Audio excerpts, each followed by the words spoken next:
क्यों मनाया जाता है रक्षाबंधन का त्योहार? जाने इसका महत्व। रक्षाबंधन का त्योहार सदियों से भारतीय जनमानस का हिस्सा रहा है। यहाँ रक्षाबंधन का तात्पर्य बांधने वाले एक ऐसे धागे से है जिसमें बहनें अपने भाइयों के माथे पर तिलक लगाकर जीवन के हर संघर्ष तथा मोर्चे पर उनके सफल होने तथा निरंतर प्रगति पथ पर अग्रसर रहने की ईश्वर से प्रार्थना करती हैं। भाई इसके बदले अपनी बहनों की हर प्रकार की विपत्ति से रक्षा करने का वचन देते हैं और उनके शील एवं मर्यादा की रक्षा करने का संकल्प लेते हैं। किस दिन मनाया जाता है रक्षाबंधन? बताना चाहेंगे कि यह पर्व हर वर्ष श्रावण मास की पूर्णिमा को मनाया जाता है। भाई की कलाई पर बांधे जाने वाले इन्हीं कच्चे धागों से पक्के रिश्ते बनते हैं। पवित्रता तथा स्नेह का सूचक यह पर्व भाई बहन को पवित्र स्नेह के बंधन में बांधने का पवित्र एवं यादगार दिवस है। इस पर्व को भारत के कई हिस्सों में श्रावणी के नाम से जाना जाता है।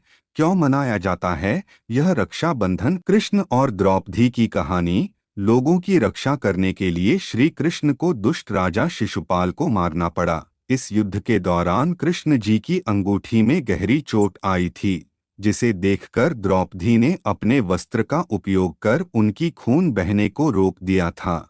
भगवान कृष्ण को द्रौपदी की इस कार्य से काफी प्रसन्नता हुई और उन्होंने उनके साथ एक भाई बहन का रिश्ता निभाया। वहीं उन्होंने उनसे ये भी वादा किया कि समय आने पर वो उनका जरूर से मदद करेंगे। बहुत वर्षों बाद जब द्रौपदी को कुरु सभा में जुए के खेल में हारना पड़ा, तब कौरवों के राजकुमार दुःशासन ने द्रौपदी का चिरहरण करने लगा। इस पर कृष्ण ने द्रौपदी की रक्षा करी थी और उनकी लाज बचाई थी।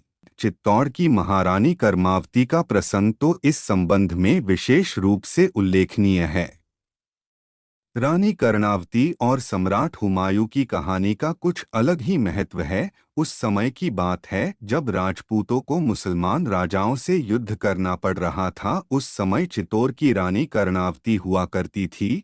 वो एक विधवा रानी थी और ऐसे में गुजरात के सुल्तान बहादुर शाह ने उन पर हमला कर दिया।